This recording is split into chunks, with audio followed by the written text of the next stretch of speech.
Bueno, empezamos. Bueno, hola a todos, hola a todas. Eh, Estamos transmitiendo acá desde Buenos Aires, Argentina. Estamos ya en nuestro 18º encuentro, eh, que ya se ha hecho una costumbre, que es que convocamos a los autores del número de ese mes de la revista para que ustedes los conozcan, para que vean que son personas reales, no son bits, son personas que dedicadas, especialistas en sus temas, con gran experiencia, que están trabajando en distintos centros, en distintas áreas, eh, y para que obviamente accedan a la lectura de sus trabajos, que realmente son sumamente importantes y relevantes. Hoy vamos a tocar tres temas en particulares, eh, así que los convoco a participar, a, a compartir este momento, y también un plus que tenemos, que es la presentación del último libro de Raúl Gómez, una persona sumamente dedicada, reconocida en el campo de la educación física, no solo en Argentina, sino en otros lugares del mundo. Es un hombre que ha dedicado los últimos 40 años a tratar de comprender algo de lo incomprensible, pero bueno, este, le reconocemos que lo ha intentado. Así que bueno, este va a ser un poco la idea de hoy. Ustedes saben que la revista, ustedes ven una parte de la revista que es en realidad lo que podemos llamar la punta del iceberg. Hay un montón de cosas invisibles que ocurren para que cada número pueda, pueda verse, ustedes puedan acceder, los autores puedan ver sus trabajos publicados, y que tiene que ver con el trabajo de los revisores, ese trabajo que es clave para sostener una buena calidad en la producción. Así que bueno, siempre mi reconocimiento a toda la gente que participa en todo ese proceso productivo. Y en cuanto a nuestro trabajo más visible, la tapa de este número la dedicamos a Bill Russell, para muchos quizás uno de los más importantes jugadores de baloncesto, de básquetbol, de la historia del básquetbol, el hombre que ha ganado mayor cantidad de anillos de oro en la historia de la NBA, pero sobre todo un luchador social, un líder, alguien que ha participado quizás de los procesos más profundos de cambio en la sociedad americana y en el mundo, que tiene que ver con la lucha contra el racismo. Recordemos que lo que vemos hoy de la liga en la NBA, en realidad es una liga que originariamente solo permitía la participación de blancos. Recordemos que Estados Unidos fue un país que sostuvo el racismo legalmente. Y bueno, Bill Russell no solo fue un extraordinario jugador de básquet, sino también luchó contra el racismo. Él fue el primero que le hizo un boicot a la NBA, porque en sus primeros años la NBA ponía un límite a la cantidad de jugadores black player, o sea, de jugadores de piel oscura que podían entrar a la cancha. Así que él encabezó un boicot contra esta regla que tenía la liga. Eh, y otros datos que también son importantes, que él acompañó a Muhammad Ali cuando este extraordinario boxeador se negó a participar de la guerra de Vietnam, estuvo en la mesa sentado también junto con Karim Abdul-Jabbar, otro jugador de básquet que ha luchado contra la discriminación. Y algunas cuestiones sobre los debates que tenemos con el dibujante, ¿no? Con Fusile, cuando que él logra plasmar, es un extraordinario artista, pero bueno, teníamos una discusión porque él dibujó a los del Ku Klux Klan,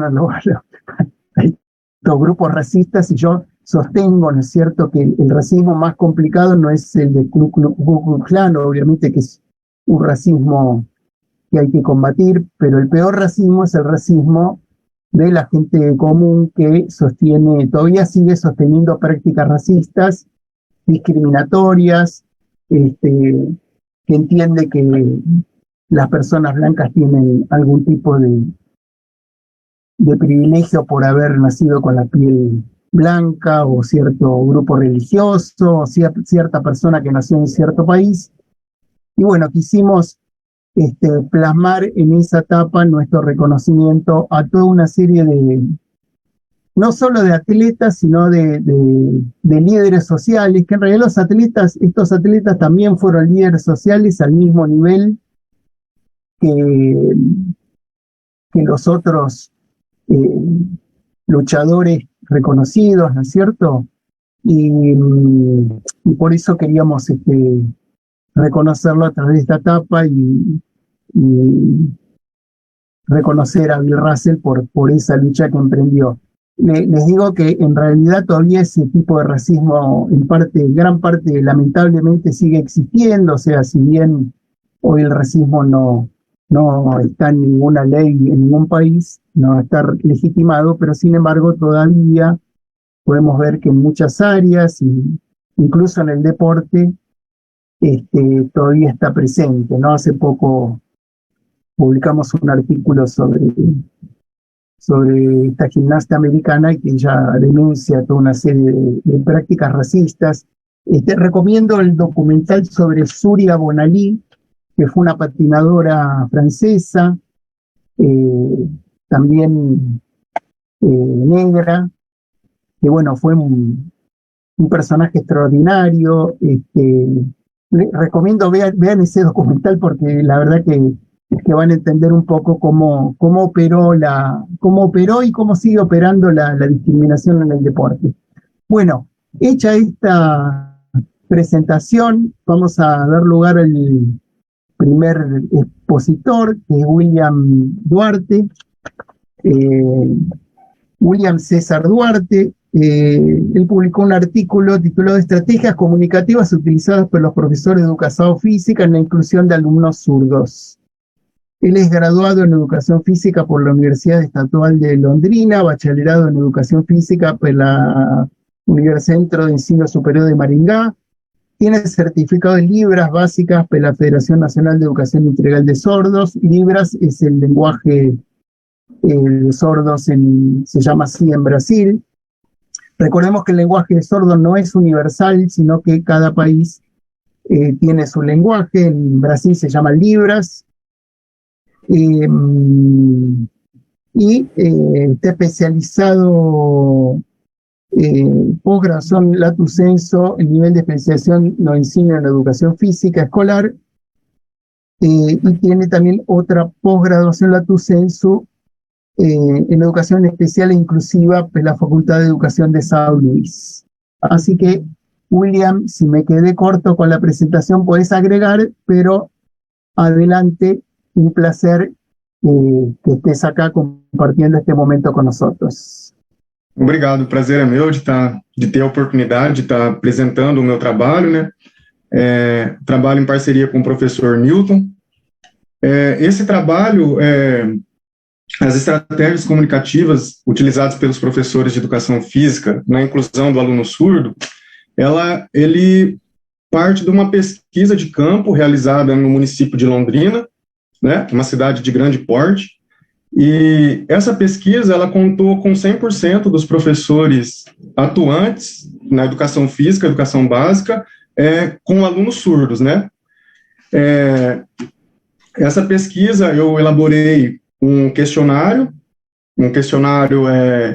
com 3 questões diretas, objetivando identificar, analisar as estratégias que esses professores utilizam nas suas aulas, né, com os alunos surdos, e 8 questões de identificação, né, de figuras da Libras, para poder averiguar o conhecimento dos professores em relação à linguagem do aluno surdo.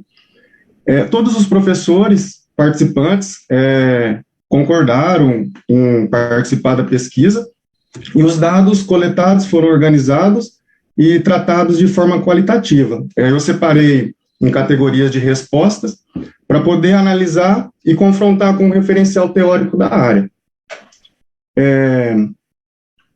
O aluno, o indivíduo surdo, ele tem uma deficiência sensorial, né, em um dos sentidos. Nós possuímos 5 sentidos, tato, audição, paladar, olfato e visão. Então, ele é privado de um desses sentidos. Portanto, a comunicação que nós utilizamos normalmente, ela com o indivíduo surdo, ela não funciona, que no caso seria a comunicação oral auditiva, né? A gente fala e ouve. Aí, com o surdo, ele se utiliza de uma outra comunicação, que seria a comunicação espaço-visual, né? Através da visão, ele capta o gesto e identifica os sinais, as palavras que estão sendo ditas. Nessa análise dos dados, das respostas que foram coletadas, a gente pôde perceber que a maior porcentagem das estratégias e comunicações utilizadas por esses professores, elas partem da comunicação oral auditiva, né? Fazendo uso da comunicação oral para com esse aluno surdo. Portanto, assim, ele não tem a capacidade de ouvir o que o professor está passando, e essas estratégias e essas comunicações, portanto, se tornam ineficazes para a ministração dessa aula, desse conteúdo e dessa inclusão com esse aluno. Aí, durante o decorrer do trabalho, do artigo, trago algum referencial teórico que vai podendo, confrontando com essas respostas, essas categorias que foram organizadas no decorrer do trabalho, e aí vocês que vão ler o artigo vão poder ver certinho e analisar como que acontece esse tipo de intervenção, né? O surdo, ele dentro dos seus aspectos dessa deficiência sensorial, ela tem 3 aspectos, que é o biológico, o psicológico e o social. Portanto, todos eles são interligados e interferem diretamente na comunicação. Então, a comunicação foi o objetivo central desse artigo, analisar quais foram as estratégias utilizadas por esses professores, quais são, né, e verificar se ela funciona de forma efetiva ou não. Eu, não só como autor, mas como leitor também, eu recomendo que façam a leitura, quem se interessa pela área, né? A Libras, como o Túlio já havia dito, a Libras ela é a linguagem brasileira de sinais. Cada país, cada local, ela tem a sua linguagem específica, né? Ela é uma linguagem espaço-visual, né? Gestual, e ela é a linguagem oficial dos surdos. Em 2002, aqui no Brasil, surge uma lei que torna obrigatório nos cursos de formações de professores, seja de educação física ou qualquer outra formação de professor, que tenha a Libras como uma disciplina curricular do curso de formação. Nessa pesquisa realizada para poder elaborar esse artigo, grande parte dos professores, digamos assim, que 90% dos professores, tem uma formação posterior a 2002. Então, portanto, eles tiveram em seu currículo esse curso, essa disciplina de Libras, né?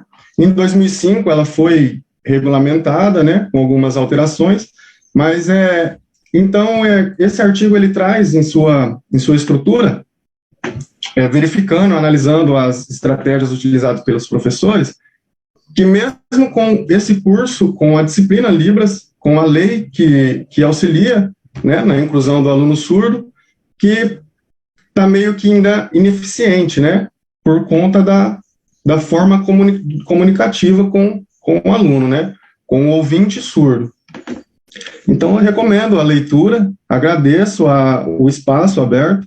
Sou novo ainda na parte sou recém-formado, sou jovem e busco ainda dar uma continuação nesse trabalho, e agradeço muito a oportunidade de estar publicando o trabalho na revista, uma revista que, particularmente, eu sempre gosto de estar vendo algum artigo, y agradeço muito. Obrigado. William, antes que te vayas, no te escapes.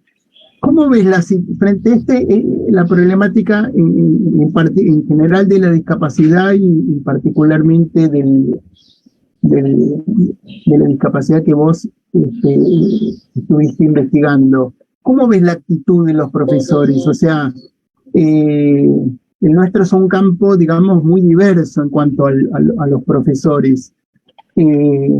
O sea, hay un interés real, para los profesores es un problema que se quieren sacar de encima. ¿Cómo ves el tema? ¿Pensás que se está avanzando?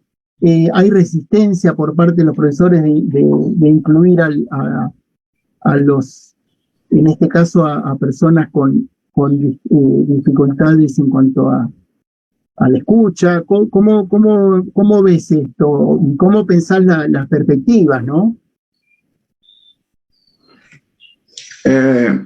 Eu, durante a minha formação, não só acadêmica, mas a formação escolar toda básica, eu estudei com alunos surdos, né? Eu tenho um primo que ele é deficiente auditivo, ele é surdo, e da mesma idade. Então, a gente sempre estudou junto nas turmas e tal, e eu sempre notava essa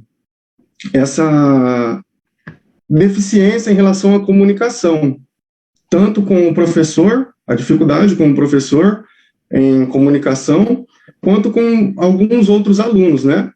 Então, surge essa vontade de estar estudando esse tema a partir disso, e dentro dessa jornada de estudo, eu já venho verificando essa precariedade na comunicação com o aluno, nas estratégias com o aluno surdo.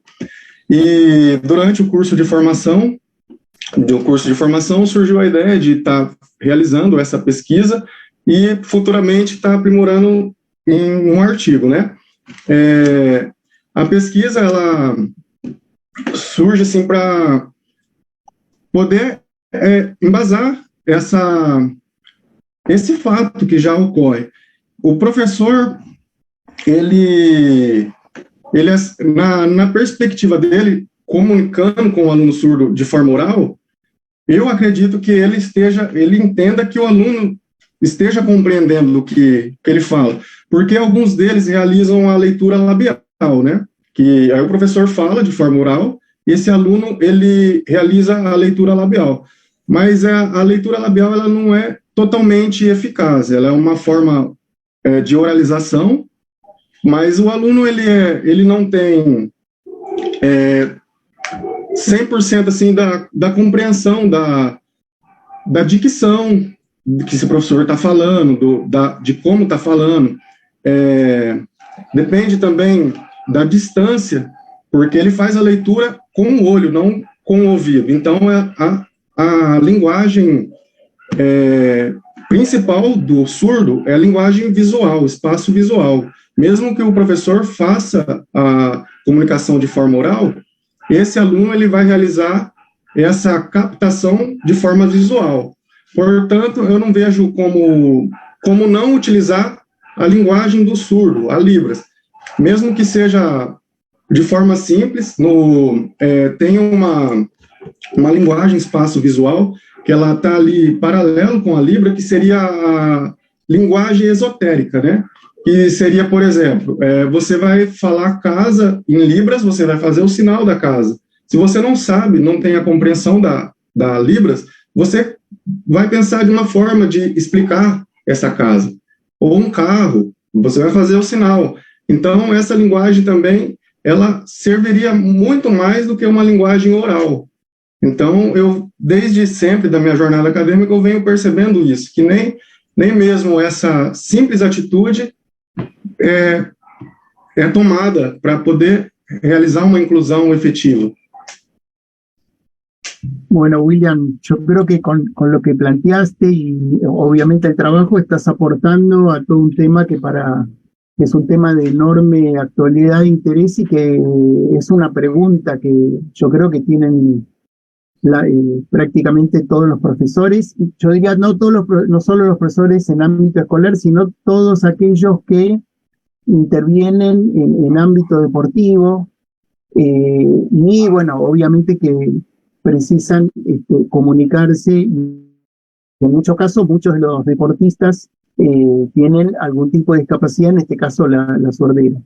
Así que bueno, creo que es un aporte valioso, muy relevante y muy de actualidad y bueno, obviamente desde acá te entusiasmamos hacia que sigas adelante trabajando en el tema porque es un tema que de enorme necesidad educativa e social, não? Sim, principalmente dentro da educação física, né? Uma disciplina assim tão rica em relação à prática corporal e tudo mais, acredito que vale a pena estar estudando esse tema assim.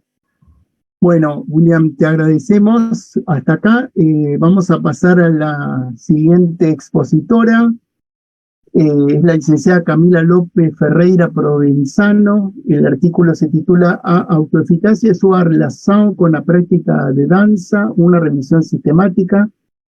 Camila es maestranda en educación por la Universidad Federal de Paraná, Comisión Aprendizaje de su Movimiento Humano, especialista en fisiología del ejercicio, también por la Universidad Federal de Paraná, licenciada en educación física por los Centros Universitarios de Maringá, membro do grupo de estudios de pesquisa en educación en movimiento, profesora de la red pública de enseño de Balneario Camboriú. Así que en la voz de hermosa voz que tiene Camila López Ferreira Provenzano, vamos a escuchar su presentación. Adelante con el audio y foto de Camila.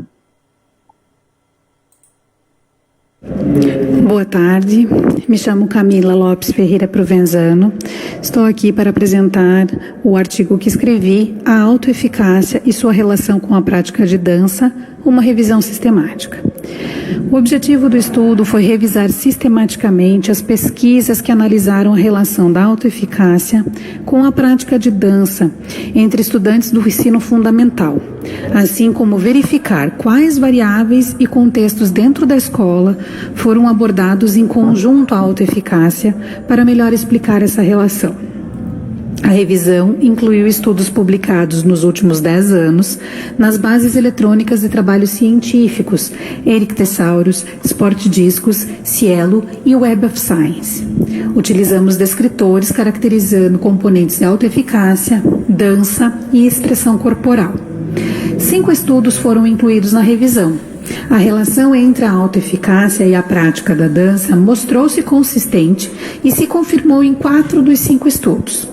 Outras variáveis também se apresentaram importantes na explicação desse desfecho, tais como a motivação acadêmica, prática de atividades extracurriculares, autoestima e autoconceito. Quando falamos em autoeficácia, apontamos um conceito consolidado na psicologia, utilizado por Bandura. Se refere aos julgamentos que as pessoas fazem de suas capacidades de realizar planos de ação e atingir seus objetivos. A percepção de autoeficácia pode ser também um facilitador para o aprendizado de habilidades motoras e melhoria do desempenho. Alguns autores têm preconizado que as práticas corporais podem apresentar papel importante no desenvolvimento da percepção da autoeficácia de crianças e adolescentes. Identifica-se pelos textos que vários autores clássicos como Laban, Portinari e Nani grifam a importância que a dança tem na formação completa do indivíduo, reportando a preocupação e a responsabilidade dos conhecimentos relativos à construção da autoestima, da autoeficácia e da identidade pessoal.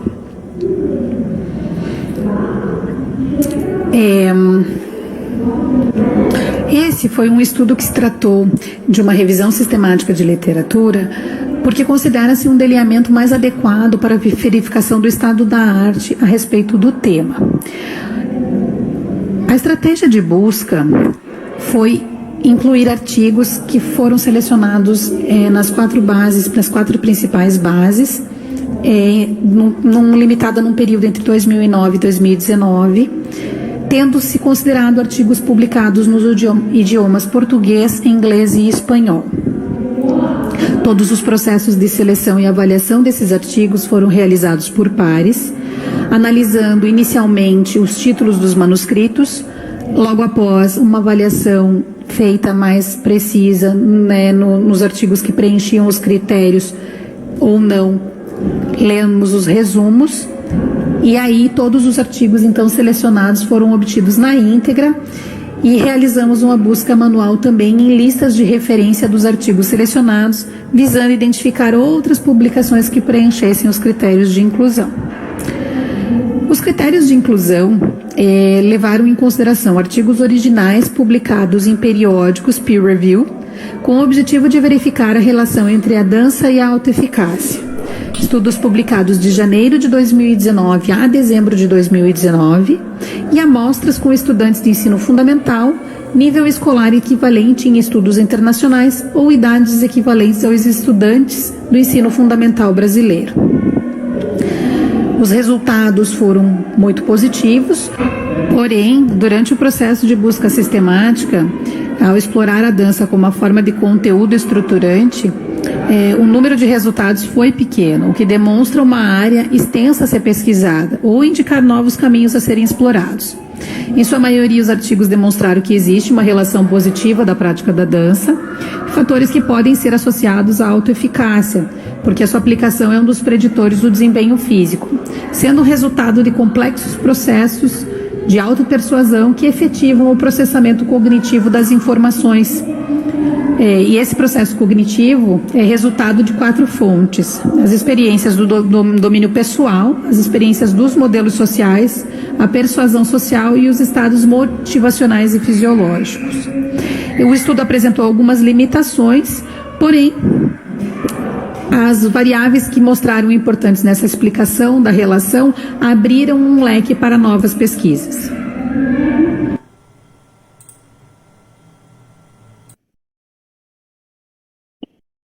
Bueno, te agradecemos, Camila, tu aporte.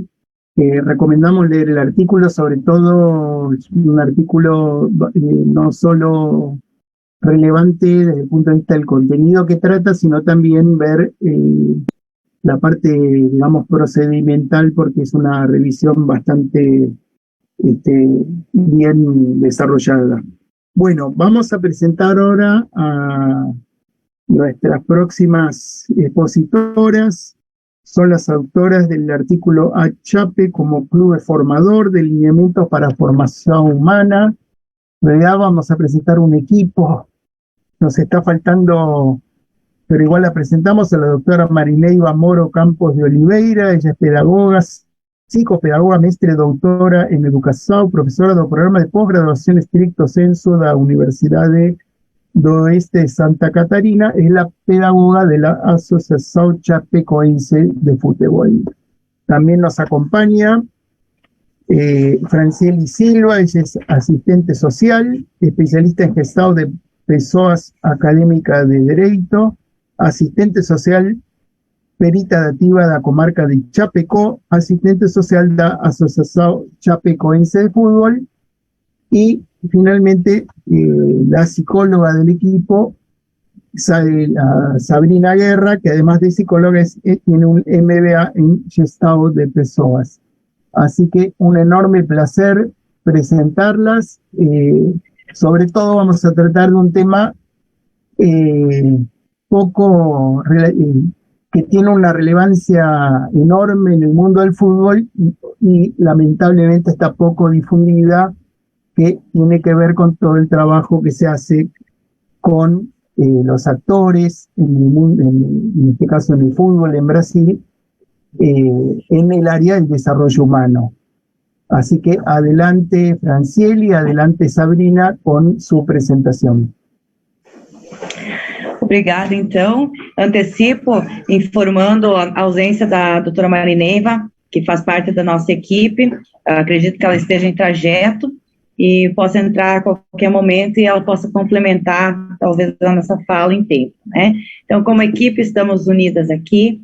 É um prazer escutar também os outros artigos muito importantes, né? Para a revista, isso eu acredito que seja de uma enorme qualificação também.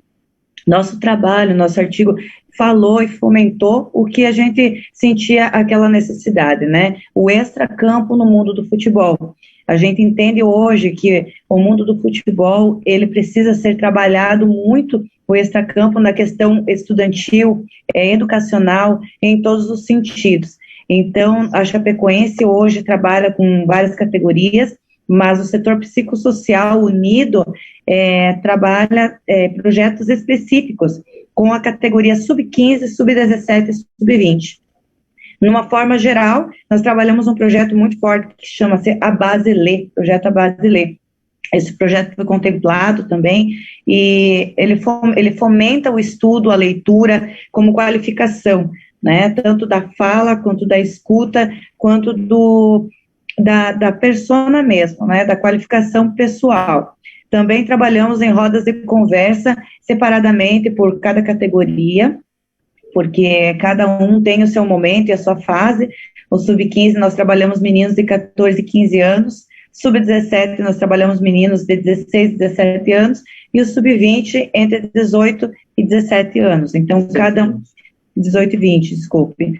Então, cada um tem uma temática, tem uma abrangência diferenciada. A gente trabalha em roda de conversa, busca saber quais são as temáticas pertinentes para trabalhar. Então, nosso projeto, nosso artigo elencou essa demanda, essa importância que o setor psicossocial tem de estar fomentando e instigando esses meninos na busca do saber e do extracampo, né, sabendo que ele é um complemento para formar um ser atleta por completo, sabendo direcionar a sua carreira futebolística, sabendo as entraves que a vida possa pôr, e até também sabendo um segundo momento, caso ele não queira ou não tenha como manter a sua carreira como atleta, né? Trabalhamos os ciclos também, sabendo que após o sub-20, o que acontece, poder trabalhar esses meninos de uma forma social, na questão da documentação, a importância da documentação ordenadeira, a questão psicológica, trabalhando os seus sentimentos, os seus momentos longe das famílias também, como trabalhar essa questão, né? E o setor psicopedagógico, também que nós temos com a parceria da Marineiva, a questão educacional. Então, juntamos tudo isso, montamos esse projeto da Base Lê de 2022, aqui na Associação Chapecoense de Futebol, e fazemos esse trabalho e conseguimos colocar isso tudo num artigo para estar apresentando a vocês. Hoje, no Brasil, nós temos uma média de 30 clubes que têm o certificado de formador, né, de título de formador, e dentro de Santa Catarina, que é o nosso estado, nós estamos em 5. Então, a gente mantém com muita honra, com muito equilíbrio, esse certificado, porque a gente sabe da importância e do diferencial que isso nos traz, né? E temos vários outros projetos que a gente elenca, né? E resumimos tudo isso no artigo que a gente acabou enviando, emitindo, e deu certo con la revista. Bueno, la verdad que es el segundo artículo, porque ya Marineiva ya había publicado un artículo sobre Roda de Conversa, y bueno, leyendo el artículo, conociendo el trabajo que ustedes hacen, lo único que uno desearía es que esto se expanda no solo por todos los clubes en Brasil, sino en todo el continente y obviamente en todo el mundo, ¿no? Porque esto es algo que es necesario y sobre todo en un deporte como el fútbol que ha llegado a niveles altísimos de profesionalidad, es una parte clave en la formación de las personas. O sea, esto obviamente debería ser en todos los deportes.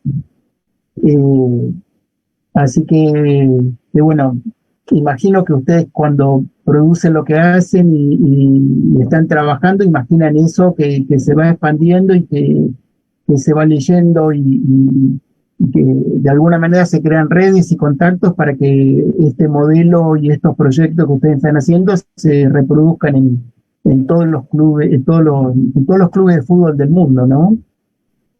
Com certeza, a nossa idealização é que esse projeto a gente consiga alencar para todos os clubes, tendo o título como clube formador ou não, né? Porque a gente acredita que todos estão na mesma linha, né? Todos estão no mesmo mundo do futebol e têm as mesmas necessidades, né?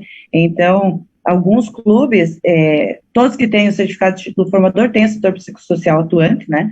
Mas tem alguns que não têm esse certificado e a gente gostaria, sim, de explanar isso e vai fomentando, né? Tanto esse artigo como nossos projetos, a gente vai dividindo, vai tendo contribuições também de outras demandas para estar aumentando ainda mais o nosso rol de desenvolvimento.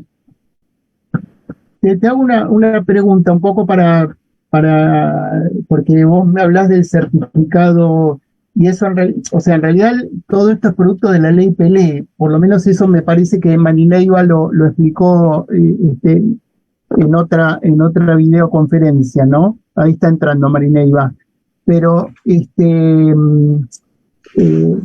¿cómo se obtiene o cómo es el proceso? Porque eso sería interesante, ¿no? Que los clubes sepan, o sea, que se pueda, digamos que todos los clubes, sobre todo me preocupa lo que pasa acá en el continente, ¿no? Con esta cuestión de que hay alguna suerte de certificación, ¿no es cierto?, del club formador, y entonces, porque acá en realidad, por ejemplo, en Argentina existen proyectos psicopedagógicos, ¿no?, dentro de muchos de los clubes, pero bueno, eso es muy interesante que exista una acreditación, o sea, ahí incluso en el artículo ustedes ponen todos los clubes en Brasil que ya tienen esta certificación porque tangiblemente cuentan con un equipo de pedagoga, psicóloga y asistente social trabajando permanente dentro del club. O sea, ustedes no es que van y vienen, no es que los llaman cuando hay un problema, ya son parte de alguna manera de un equipo de, digamos, de prevención de la salud, trabajo pedagógico. Sería interesante que expliquen un poco más ese tema, la cuestión de la acreditación, cómo es ese proceso para que, sobre todo en otros países, ese ejemplo pueda ser aplicado, ¿no? O sea, no es lo mismo que un club, a veces pasa que en Argentina como un equipo pierde 10 partidos seguidos y llaman de urgencia a un psicólogo a ver si resuelve el problema, digamos. Entonces, esto no se trata de esto, o sea, ustedes no trabajan de esa manera, sino que hay otro tipo de intervención. Entonces, me interesaría que transmitan un poco esto para que la gente que está escuchando esto, y a veces me sorprendo de la gente que escucha y a dónde llegan estos mensajes y que se transforman muchas veces en proyectos, en iniciativas, incluso en leyes, digamos, en gente que escucha que las cosas se pueden hacer mejor y sobre todo, bueno, ni hablar el peso que tiene el fútbol como práctica en nuestro continente y en otros lugares, en realidad en todo el mundo. Pero bueno, sería interesante que expliquen un poco ese punto, ¿no? Que ustedes a lo mejor lo toman como algo obvio, pero no, para el resto no se termina de entender, ¿no?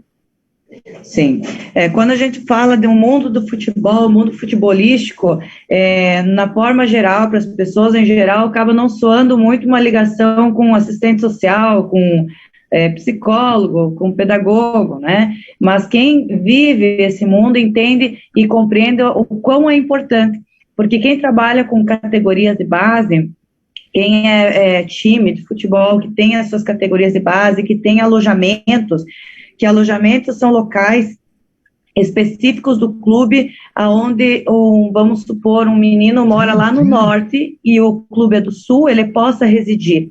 E nesse local onde ele reside, ele fica longe dos seus pais. Então, nós temos a obrigação, né, e como profissionais também, de organizar toda a documentação, a proteção, né, embasado também no ECA, que no Brasil é o Estatuto da Criança e do Adolescente, mantendo na escola, né, quem é obrigatório aí, o período escolar, mantendo a assiduidade da escola. Esses meninos, eles vão em viagens para campeonatos, então a responsabilidade do setor social é organizar a documentação, é mandar anexos documentais para a escola de comprovação de que esses alunos estão em período de jogos e para que eles possam fazer seus trabalhos e suas provas após o seu retorno, tendo esse momento diferenciado para eles, né? Para eles não acabarem se prejudicando no período escolar. A parte psicológica é muito atuante e muito forte na concentração do atleta, a trabalhar a ansiedade, a trabalhar no momento que nós vivemos hoje da tecnologia, de tudo para já, né, da depressão, da ansiedade, trabalhar os seus sentimentos, porque nós trabalhamos com crianças que estão em transformação, tanto corporal quanto mental. Então, ¿por qué no le damos, Francine, le damos un poquito la palabra a Sabrina, que trate un poco el tema de lo que trabaja ella particularmente? Adelante, sim. Sabrina. Então, nessa parte psicológica, né, eu acabo atuando com eles assim, eu estou aqui 20 horas, né, eu trabalho 20 horas no clube, então eu posso estar acompanhando eles tanto na sala que eu tenho, pouco eu fico na sala com eles, né, mais quando é individual o trabalho, se não é em grupos, né, trabalho os grupos, eu estou dentro do campo, eu estou no ônibus que leva eles para os treinamentos, e eu atuo nos jogos, durante os jogos, nada antes dos jogos, né, assim, na hora do vestiário, por exemplo, não o psicólogo acaba que não faz esse trabalho, né, antes do jogo, mas as semanas, sim, a semana que antecede o jogo, agora a gente está em época de campeonato, de final, né, do campeonato catarinense mesmo, então é muito mais do que o chamado trabalho do bombeiro, né, que o psicólogo, geralmente todo mundo acha, chama o psicólogo quando o time está perdendo, não, psicólogo não faz nenhum time ganhar jogo, mas sem ele muita coisa pode acontecer, né, então assim, da importância de estar ouvindo esses meninos que estão longe de pai, longe de mãe, que abrem mão de estar com a família, de festa de aniversário, de parentes, então tem dias que eles estão muito bem, tem dias que eles não estão tão bem assim, né, e fora que são adolescentes, então a gente sabe que o cérebro deles ainda está em evolução, né, até os 23, 24 anos, então isso tudo é muito importante, esse trabalho, né, então estão muito bem assistidos, tanto do lado pedagógico, social e psicológico, eles relatam isso, né, essa diferença que eles estão tendo, que eles estão sentindo,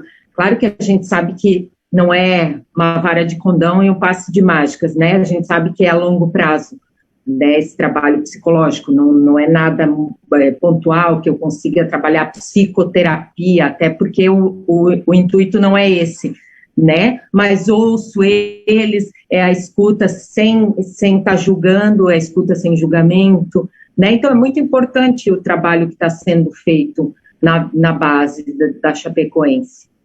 Bueno, vamos a darle la palabra a Marineiva. Adelante, Marineiva, que te estábamos extrañando.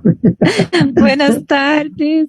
Espero me desculpar, eu atrasei, estava em uma outra atividade, mas enfim, acredito que Sabrina e Franciele aí socializaram a nossa produção. Túlio, é um prazer estar aqui contigo, com os demais colegas, o William, Raul.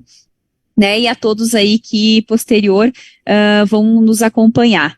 Como Sabrina e Franciele sinalizaram, e também nós já tínhamos conversado, né, Túlio, em um outro momento, acerca aí de toda essa organização que os clubes de futebol que possuem as categorias de base no Brasil tem de ter essa organização do setor psicossocial e pedagógico, né? Então, a atuação do pedagogo neste espaço de formação do atleta de base é no sentido de fazer o acompanhamento e de assegurar, né, a frequência escolar e também o acompanhamento escolar no sentido de que esses alunos tenham um aproveitamento também na sua formação escolar. A preocupação dos clubes brasileiros em ter o pedagogo nas categorias de base é justamente para que estes alunos tenham a educação não como um segundo plano, mas que tenham a educação como um plano A, né, e articulado também com o sonho de se tornar jogador, né. Então, a relação que a Fran, que é a nossa assistente social, estabelece com as famílias, né, ela faz essa mediação. A Sabrina faz, então, a intervenção com os atletas, né, as angústias, as frustrações, né, e aí a pedagoga, então, entra na questão desse acompanhamento, né, do aproveitamento escolar.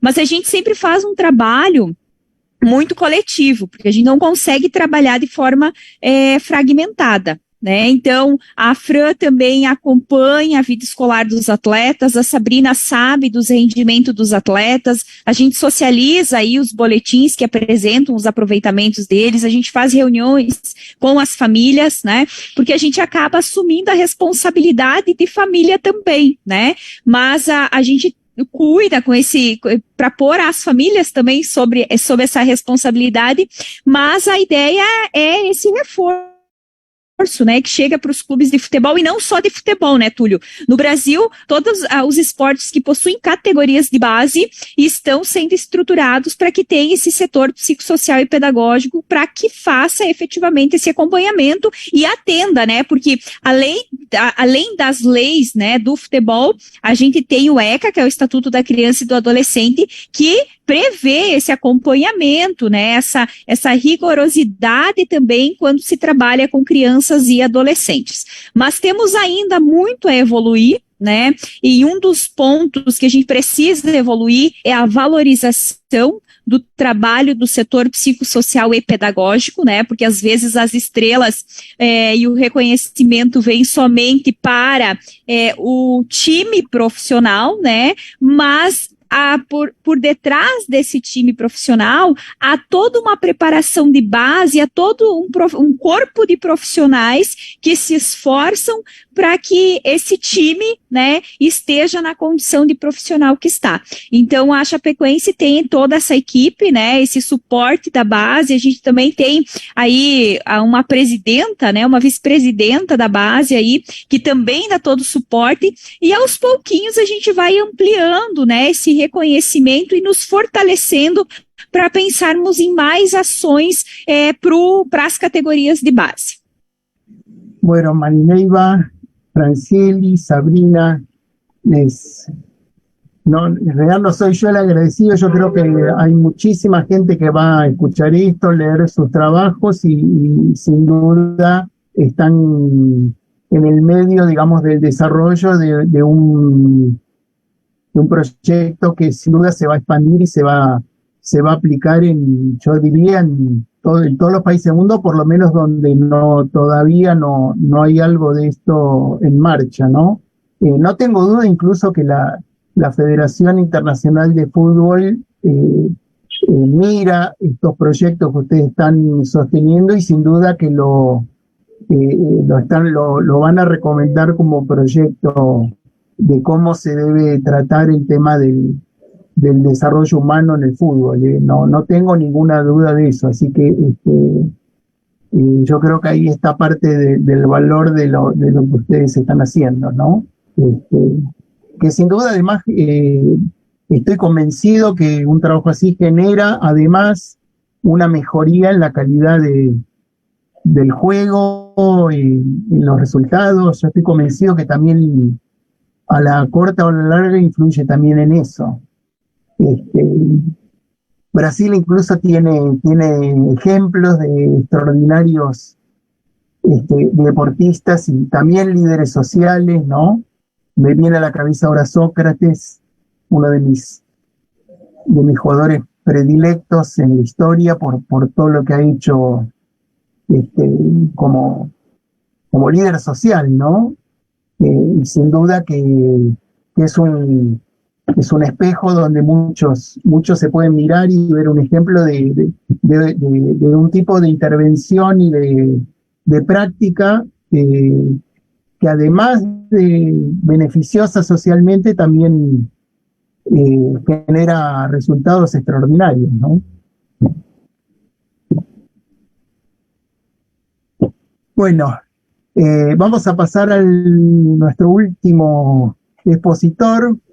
En realidad acá tenemos un plus de este encuentro, que es la presentación del último libro del doctor Raúl Gómez, que se titula El oficio de enseñar, prácticas corporales y motrices, un estudio sobre la trazabilidad del saber en la educación física. Raúl es profesor, licenciado, ahí estamos viendo la tapa del libro. Raúl es profesor, licenciado, máster y doctor, así que el hombre ha atravesado la escalera de la formación. Él ha sido profesor de muchísimas camadas de profesores, ha sido también un muy reconocido entrenador de fútbol. Por lo menos yo conocí a algunos que fueron sus dirigidos y ha sido altamente reconocido. Actualmente es profesor titular del FASE UNLP de la Universidad Nacional de La Plata, investigador del CONICET y autor de varios libros y artículos, coautor de los contenidos básicos comunes en Argentina y consultor de diseños jurisdiccionales. Adelante, Raúl. Antes de que empieces a hablar, mi pregunta es: ¿de qué va tu libro? ¿Cómo es el proceso de producción? ¿Cómo llegás a este libro? Así que adelante, Raúl, un gusto que nos volvamos a encontrar como tantas veces lo hicimos. Bueno, muchas gracias, Tulio, por esa presentación.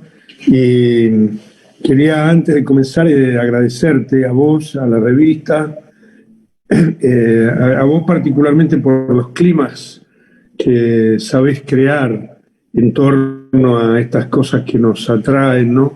La educación física, el deporte, el entrenamiento deportivo, el clima técnico-científico y también el clima humano, ¿no? En esta misma charla, los temas que han aparecido y la calidad humana de los colegas crea un entorno muy agradable, que uno siente que está disfrutando del tiempo, aprendiendo cuestiones importantes y novedosas. Como justamente dijiste, recordaste mi pasado como entrenador de fútbol, y dado que algún biógrafo todavía no encaró la tarea, también mi pasado como jugador, que bien hubiera necesitado un equipo de gestión, personas para ayudarme a salir adelante, dado que me fui entorpeciendo durante el camino como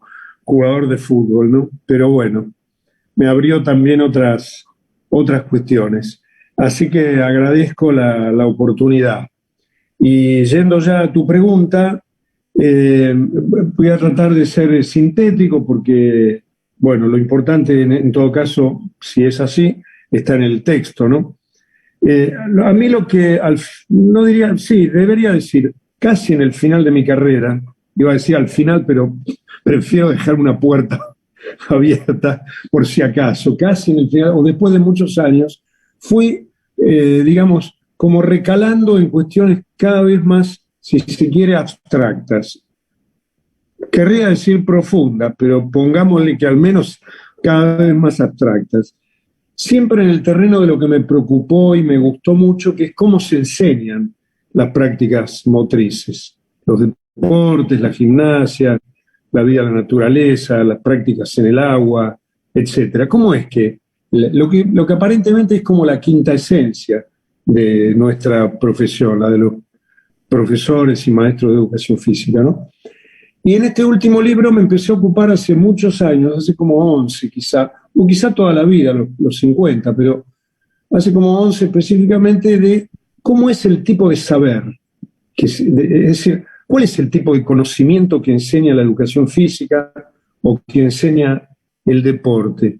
Dado que todo el mundo lo reconoce como una parte de la cultura, concretamente la cultura corporal de movimiento, a la que así se la suele llamar, pero muy pocas veces se especifica en qué consiste el tipo de saber. Por ejemplo, en matemáticas todo el mundo sabe cuál es el tipo de saber que circula, o en ciencias naturales, o en ciencias sociales. Los padres y los niños y niñas van a la escuela, saben lo que va a ocurrir en la hora de matemáticas, para poner un ejemplo. En la hora de educación física es un poco incierto lo que va a ocurrir. Bien puede uno cantar una canción, hacer gimnasia artística, picar una pelota y rodarla, o sentarse en grupo a deliberar sobre un conjunto de reglas. No se sabe bien del todo en qué consiste esta práctica, ¿no? Y bueno, preocupado por esa delimitación del tipo de saber, se me ocurrió, en lugar de teorizar, que hay mucho ya sobre eso, hay mucho y a veces no responde a las expectativas, se me ocurrió investigarlo en la actividad social donde ese saber circula. Entonces pensé que estudiando meticulosamente los 4 años de la formación docente, desde el primer año hasta el último, en la vida de unos estudiantes y de unos profesores, podría yo encontrar rastros de cómo es que el saber que circula en la educación física se construye, de dónde viene, a dónde va, qué malos entendidos hay entre medio. Y bueno, para eso apelé a una investigación, como digo, bastante larga, de casi 11 años en la práctica, en los primeros de los cuales estaba y estuve cerca tuyo en alguna institución, como el Instituto Dickens y el Instituto Romero Bress, y en los últimos ya me había concentrado en estudiar únicamente uno de los institutos, y estudié ese fenómeno en 2 dimensiones. Por un lado traté de radiografiar el tipo de institución en el cual se estudia educación física. ¿Cómo son estas instituciones desde el punto de vista curricular y cómo son desde el punto de vista de las interacciones pedagógicas cotidianas? Pero digamos, no únicamente a partir de la observación, sino apelando al método de la complementación etnográfica. Esto es, apelando a registros de observaciones, entrevistas semiestructuradas, focus group de alumnos, videos, recuerdos, etc. Esos fueron los primeros 5 años. Los segundos 3 me dediqué a estudiar ya no cuestionarios de la institución, sino concretamente tomé 3 didácticas especiales. La gimnasia artística, en el instituto se llamaba la gimnasia y su didáctica, tenía mucho de artística, el voleibol y su didáctica, y la natación y su didáctica. Y seguí durante 1 año meticulosamente las 2 clases semanales que tenían 3 profesores con sus 90 alumnos, tratando de hacer un seguimiento de las interacciones puntuales, las interacciones verbales, gestuales, y con todo eso, después durante 2 años fui trabajando con paquetes como el NVivo o el conocido SPSS, para poder ir armando categorías y poder llegar al final del informe a unas 36 conclusiones en unas 12 o 14 páginas que tratan de, con toda humildad, tratar de encontrar el rastro. Me acuerdo siempre de Tato Bores, te acordarás, ¿no? Que decía que si un antropólogo en el año 2080 viniera a las ruinas de lo que es la Argentina y se encontrara un libro, un currículum, diría: parece que acá hubo una cultura que alguna vez enseñó educación física. Bueno, me puse en esa actitud emocional y dije, a ver si cayera un historiador o un paleontólogo dentro de 190 años y encontrara mi libro roto entre piedras o entre incendios, leyera alguna página y diría, parece que hubo una cultura que se interesó por ver cómo era esto de las prácticas corporales y motrices y cómo se enseñaban. Y bueno, alcanzaron a dejar un rastro, un residuo, algo que nos permitiera pensar cómo seguir de acá para adelante. Otra vez le decía a un amigo español que acaba de escribir un libro interesante sobre cómo será la clase del futuro y la educación física del futuro. Entonces traté de llegar a un acuerdo de buen humor con él y le dije, la gente podría comprar mi libro y el tuyo. El mío para entender cómo llegamos hasta acá y el tuyo para ver cómo podría ser, qué es lo que vendrá en todo caso, ¿no? Bueno, así que sintéticamente ese es el trabajo que he descrito y que se puede extender al campo de la danza también, no al campo únicamente de los deportes, la gimnasia, porque en tanto actividad de enseñanza son actividades, digamos, que tienen registros similares.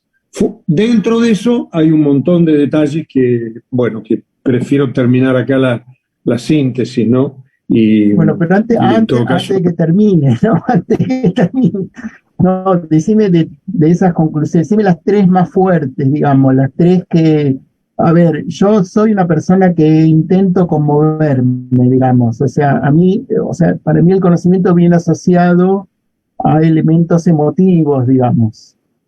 Me parece que cuando falta eso, le falta, digamos, lo más fuerte, digamos, lo más humano, ¿no? Decime las tres más fuertes, o sea, imagínate que entendés a tu libro como un libro transformador, digamos, y se te juntan ahí, entras a dar una clase, te llaman y decís, bueno, chicos, chicas, estas son las tres, después de toda esta investigación, estas son las tres cosas que no, hay que estar atento a estas tres cosas para ser buenos profesores y profesoras. En definitiva es eso, ese es el gran tema. Digo, yo te comento que yo me jubilé hace 2 años que estoy jubilado, pero mi problemática durante décadas, todos esos años que me dediqué a la formación y hasta el día de hoy, mi preocupación siempre giraba en torno a eso, cómo hacer para que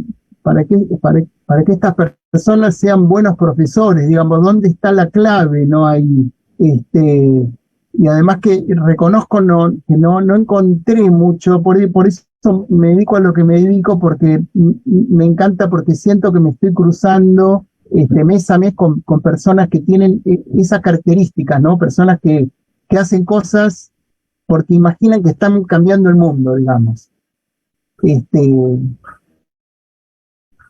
Lo digo incluso acá, por Francieli, por Sabrina, por Marineiva, por William, que allí donde están se toman las cosas en serio, que ponen en juego un montón de cosas que saben y lo que no saben se siguen formando para seguir aportando, ¿no? Incluso no solo para ellos mismos, sino para el anónimo. O sea, porque acá probablemente esto lo vea gente que ni sabemos quién es, no sabemos quiénes son. Entonces, ahí va mi pregunta, Raúl, a ver si incluso me ayudas a mí con esta cuestión, ¿no? O sea, reduciendo el tema y limitando, ¿no? ¿Cuáles son los puntos clave? O sea, como se llama, la clave de bóveda que sostiene el ser profesor o profesora, ¿no? Sí, bueno, voy a intentarlo, Tulio. Dado que las conclusiones del trabajo son muchas, se ocupan muchas páginas, me es difícil escoger 3, pero lo voy a hacer un poco intuitivamente y con el riesgo de, bueno, a lo mejor no son justamente las 3 que compartiríamos. Pero, por ejemplo, me voy a parar en una. Es útil en este trabajo, aparece durante el trabajo la distinción entre saber disciplinar y saber didáctico. distinción que ya habían hecho otros autores antes que yo, por supuesto, particularmente Schulman, el norteamericano, y también de algún modo Chevalier en Francia, dicho con otra herramienta teórica, ¿no? Una cosa que surge del trabajo es cómo es que los institutos de formación docente están centrados en el dominio del saber disciplinar, pero en general dan por hecho el saber didáctico. Pareciera que en los institutos de formación docente en general no hace falta aprender a enseñar. Lo que hace falta es mejorar el dominio de lo que enseño. Si fueran matemáticas, aprender a sacar cuentas, pero no aprender a enseñar a sacar cuentas. Para poner una cosa así en el comienzo, eso hay que desarrollarlo mucho. Eso, perdóname, sí. Un detalle, eso se vincula con lo que planteó William hoy. O sea, William se encuentra en sus trabajos con un problema de comunicación. O sea, nadie imagina que hay que comunicarse. O sea, un poco lo que vos estás planteando, yo creo eso. O sea, nadie imagina que hay un ejemplo clarísimo. El trabajo de William es casi un ejemplo de eso primero que vos planteaste. Y tengo un ejemplo fuerte también que se puede asociar con lo que planteaba William, aunque me desvíe de las otras dos por ahora, pero quizás valga la pena. Observando una clase de natación en el instituto, una cosa que descubrí, digamos, un episodio significativo, la profesora que estaba a cargo, muy buena técnicamente, digamos, en el saber disciplinar, estaba enseñándole natación a los alumnos y alumnas del instituto, futuros profesores. De pronto uno de los alumnos tenía un problema de aprendizaje por el cual no podía coordinar la respiración con la brazada. Entonces la profesora lo llamó aparte, lo mandó a otro andarivel y le pidió que practique tal o cual cosa. Mientras ella seguía con los otros 29 que sí sabían. Bueno, se entiende. Uno va a un... enseñar, porque enseña. Si uno eso salió afuera digamos, es más frecuente es que la mayoría de los alumnos tengan problemas para aprender a combinar la respiración con la patada, ¿no es cierto? Sin embargo, la idea sería, es como que el instituto siguió su marcha, no solo la cátedra de natación, el instituto siguió su marcha arrolladora y lo dejó al otro en un costado para que se las arregle, digamos. Parecía un poco el ejemplo que también estaba dando William referido a una persona con alguna dificultad, pero también lo puedo vincular, lo sentí durante la charla, a mi propia situación a los 14 o 15 años cuando jugaba al fútbol. Cuando, ante algún problema de mi vida cotidiana, nada, en el entrenamiento del fútbol semiprofesional, estaba ahí aislado y a la gente le interesaba era que yo jugara bien o mal. Todo lo demás, si jugaba mal, fuera, digamos. Y si jugaba bien, mejor. Pero, ¿qué pasaba alrededor mío? Esto es como me parece que Bernstein no dice algo de eso refiriéndose a los pobres, porque Bernstein dice que la escuela trata a la pobreza más o menos como la sociedad trata a la pobreza. Esto es decir, la sociedad es caritativa. Bueno, la escuela arma una oferta más, en el mejor de los casos, caritativa, pero no se ocupa especialmente del problema. Digamos, a lo sumo, tal cual. Y yo creo que en ese plano nosotros también, en educación física. Otra cosa interesante es la relación de la educación física con lo que llamo ahí en el libro otras prácticas sociales de referencia. La educación física se construye epistemológicamente alrededor de la casa de los vecinos. Los vecinos son el deporte de desarrollo, el deporte de rendimiento, el instituto de danzas, el gimnasio de pesas y sobrecarga. Entonces la educación física se convierte en un aparato reproductor y que transpone la vida de los vecinos a la vida escolar o también al club deportivo en los primeros años. De tal modo que los profesores de educación física en su formación aprenden a enseñar sobre todo reproduciendo escenas de la casa de los vecinos, a las que hay una teoría en psicología cognitiva, le va a interesar seguramente a la compañera Sabrina, creo que es, ¿no? Una teoría que es la teoría de los scripts. Los scripts son guiones. Lo que yo he visto en investigación es que cuando a los profesores de educación física, digamos, voy a usar una metáfora, espero que en portugués se entienda, cuando a los profesores nos llega el agua al cuello, cuando estamos en una clase, es decir, cuando estamos en un problema que tenemos que inventar una escena de aprendizaje para que los alumnos puedan avanzar, echamos mano a los scripts. Por ejemplo, en la enseñanza del voleibol o del fútbol, solemos decir, en parejas, golpe a manos altas.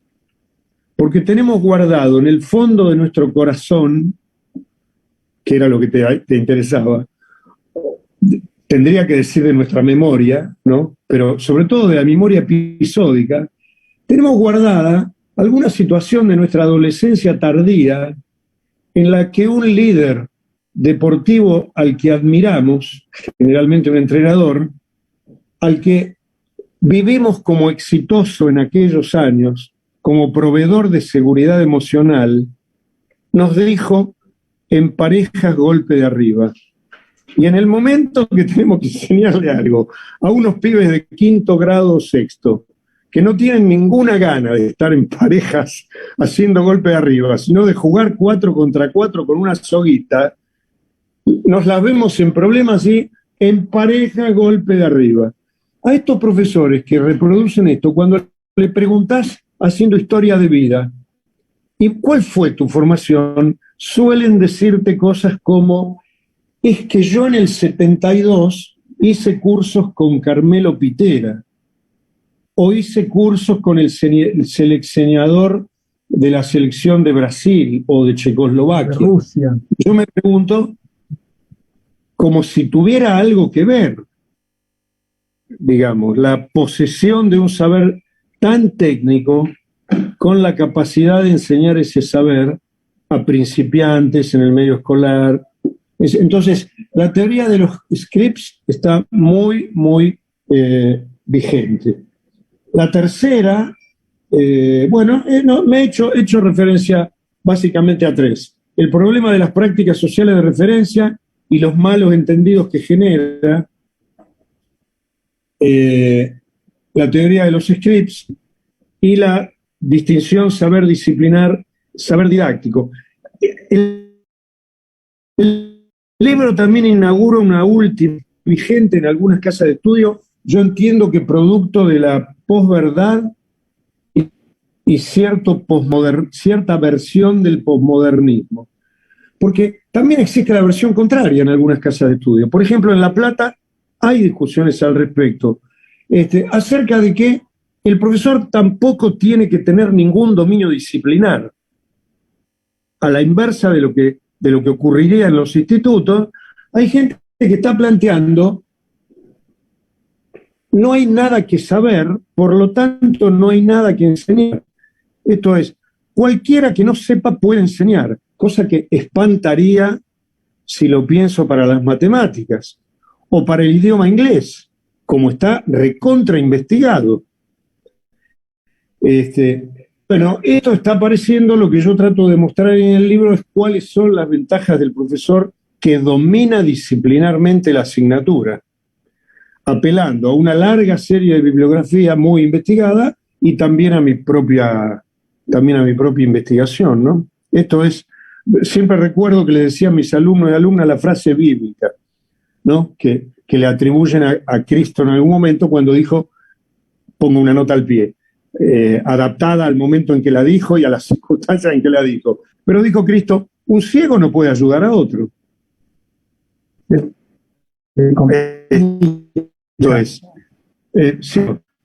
Esto es, bueno, hay que tener algún dominio de lo que uno enseña para poder transmitirlo, pero ¿alcanza con ese dominio? No, la investigación muestra que además del dominio disciplinar en sí, hay que tener un dominio didáctico de cómo crear escenas adaptadas para que las personas puedan aprenderlo. Y en fin, bueno, he tratado de resumir con poco respeto por el tiempo, pero sí con pasión, como sabés que hago gala.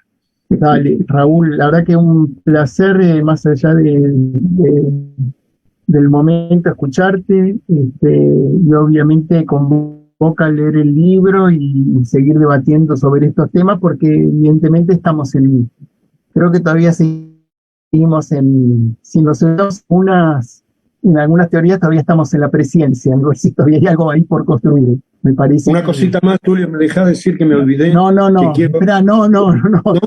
No, voy a hacer una vuelta, voy a hacer una vuelta final y ahí la decís, puede ser, hacemos una vuelta final, bueno, dale. hacemos un cierre, les dejo cada uno que haga un aporte de cierre, espero que lo hayan entendido a Raúl, creo que él habla en un español bastante comprensible y me da la impresión que por la formación de acá de las compañeras, compañeros, estamos dentro de un lenguaje que nos podemos entender entre todos. Creo que por ahí la escuché sonreír a Sabrina, así que creo que se entendió algunas cosas que dijiste, más allá que a mí me pasa que yendo a Brasil los chistes, por más que creo que entiendo el portugués, los chistes no había manera, era imposible, era el único que no me reía. Cuando venían los chistes, era el único, no sabía qué estaba pasando, bueno. Pero bueno, así es a veces difícil de abordar. Así que bueno, por favor, Francieli, Sabrina, William, Marineiva, adelante con el cierre y bueno, agradeciendo a todos este momento, espero que mucha gente pueda escucharnos, creo que estuvimos diciendo cosas muy relevantes, y bueno, nos estamos comunicando y seguiremos en contacto para próximas. Así que bueno, adelante quien quiera ir cerrando y les doy la palabra.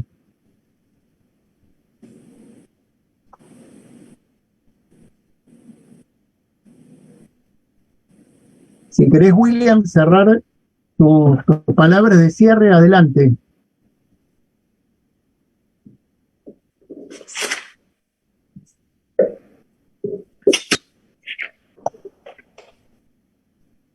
Fíjate que no está activado tu audio. Ahora sim. Agradeço a oportunidade de estar expondo o trabalho, tá? Para mim é uma experiência nova, né? Sim. Espero ter próximas experiências como essa e agradeço a oportunidade. Buenísimo. Francieli, adelante, Francieli. Foi um prazer, foi uma honra compartilhar um pouquinho do nosso artigo e escutar também. Foi muito prazeroso, de muita evolução e ficamos muito agradecidas. Esperamos ter mais oportunidades. Sabrina, adelante. Gratidão. Foi muito, muito legal passar esse tempo aqui com vocês, estar ouvindo as experiências das outras pessoas e a gente espera poder estar dando continuidade aí. Obrigada. Bueno, Marineiva. Túlio, querido, muito obrigada pela oportunidade de publicação, de socialização. Obrigada às minhas colegas também, parceiras aí da produção científica, a Fran, a Sabrina.